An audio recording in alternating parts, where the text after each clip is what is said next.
Oke, assalamualaikum warahmatullahi wabarakatuh. Semangat pagi teman-teman. Hari ini IHSG-nya hijau lagi 5916.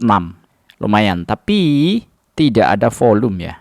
Transaksi hari ini cuma 8,67 triliun dan ini ya kecil ya, kecil sekali dibandingkan yang kemarin-kemarin. Rata-ratanya aja ini sudah berapa nih? 20 hari terakhir 16,3 T. Ya dulu pernah sampai 24, 21, 22. Artinya per sekarang masih sepi.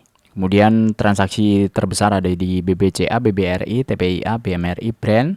Kalau lihat kondisi yang hijau-hijau hari ini ada apa nih? TPIA, ada Bufa, Coco, Ergas, NTBK, Bell, kemudian LAPD, ST, Pipa, LSIP, ya macam-macam. USD masih 17.985. Ada kabar yang kurang bagus untuk hari ini ya. Tepatnya kemarin kayaknya ini. PMI manufaktur kita itu turun ya di bawah 47. Berarti kalau kayak gini, kalau di bawah 50 artinya purchase atau pihak yang membeli itu mengalami penurunan. Berarti secara ekonomi kita manufaktur terutama ini melambat. Pembeliannya melambat karena apakah karena daya beli ataukah karena yang lain? Ya ini yang perlu dicermati ya. PMI manufaktur S&P Global Indonesia turun tajam menjadi 46 pada Juni 2026. Menandai pembacaan terendah sejak Juni 2025 dan menandakan kontraksi kedua sektor ini tahun ini. Pesanan baru turun untuk pertama kalinya dalam 3 bulan dengan laju tercepat dalam setahun, menyoroti daya beli yang lebih lemah di tengah kenaikan harga. Penjualan ekspor juga merosot dan bla bla bla ke seterusnya. Ini tanda yang kurang bagus. IHSG-nya lagi lesu-lesu seperti ini. PMI manufacturing turun dan kondisi kepercayaan investor belum kembali. Nah selanjutnya kita akan bahas 1-2 pertanyaan. Ini pertanyaan udah habis ya, udah clear, tidak ada yang nanya-nanya lagi. Ini tinggal satu lagi nih, Bang udah lama nggak komen, tolong bahas emiten sawit yang kena dampak B50, 50% sawit, 50% solar. Nah kondisi per sekarang kalau kita lihat emiten sawit itu kan ada banyak ya, TAPG, ALI, Smart, TLDN, CK, STAA, LSIP, SGRO dan lain-lain. Kondisi per hari ini ya di mereka ini biasalah, trading biasa. Ada yang plus, ada yang minus, tapi tidak ada yang signifikan menonjol. Ya paling SGRO ini naiknya 2,0%, PGUN 3,8.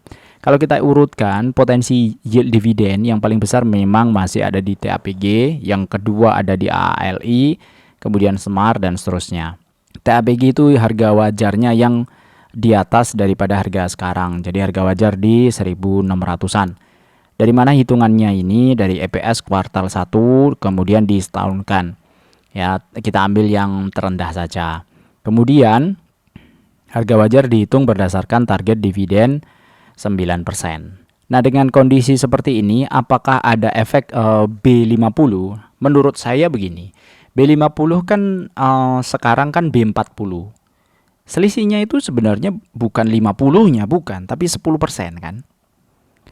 Artinya memang akan ada kenaikan volume, tapi kenaikan volume itu ya kalau dari minyak saja berarti kalau 10% terhadap 40 yang sebelumnya, artinya kira-kira efeknya ya sekitar 22-25%. Nah, penjualannya si pabrik-pabrik ini mungkin tidak 100% untuk solar. Jadi mereka masih jualan yang terbanyak ya untuk minyak. Artinya dengan efek yang 10% tadi, menurut saya efeknya nggak nyampe 10% di total bisnisnya masing-masing emiten, kecuali ada emiten yang memang murni dia produksi untuk solar saja. Nah, saya belum menemukan emiten yang murni produksi untuk solar saja, rata-rata ya untuk minyak kelapa sawit atau minyak sawit. Jadi kalau kita estimasi dengan kondisi sekarang, kondisi per saat ini, tambah misalnya nggak nyampe 10% atau nggak nyampe 5% efek di total bisnisnya mereka, Ya artinya potensi EPS-nya ditambah 10% dari kondisi saat ini. Contoh misalnya TAPG 149, kalau tambah 10%, ini 10% itu sudah cukup lumayan optimis ya. Tambah 10% kan kali 1,1. Nah tuh, jadi 9 jadi kira-kira 10,2. Kemudian ALI tambah 10%, tuh jadi 8,5. Kenapa saya tidak serius untuk meriset ini? Karena efeknya kayak gitu.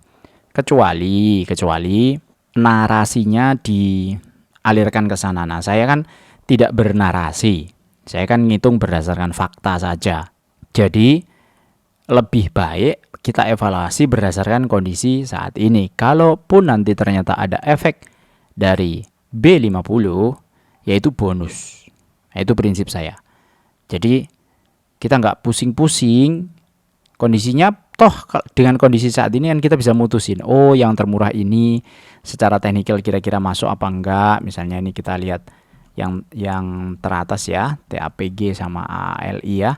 Nah, TAPG kondisinya seperti ini, kemudian ALI kondisinya seperti ini. Nah, kira-kira nih kalau kita lihat mana yang menarik untuk kita, tergantung stylenya kita masing-masing. Kalau mau beli yang di bottom, bisa jadi ALI lebih bottom.